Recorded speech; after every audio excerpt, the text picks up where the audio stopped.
ભગવાન શ્રી કૃષ્ણએ ગીતામાં કહ્યું છે, ન તેષુ રમતે બુદ્ધ, એટલે કે જે જ્ઞાની માણસ હોય છે, કે જેને શાસ્ત્રોનું જ્ઞાન પ્રાપ્ત કર્યું હોય છે, જેને એ અવિનાશી એ સત્યરૂપી જ્ઞાનને પ્રાપ્ત કર્યું હોય છે, એ ક્યારે પણ ભોગોમાં રાચતો નથી અને ભોગોની આકાંક્ષાઓ હોતી નથી.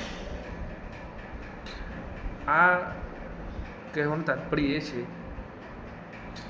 કે એ કોઈ પણ વસ્તુ ઉપર આસક્ત થતો નથી.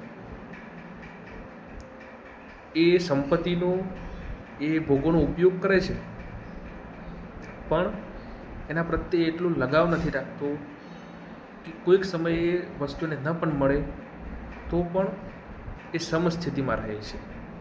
આ છે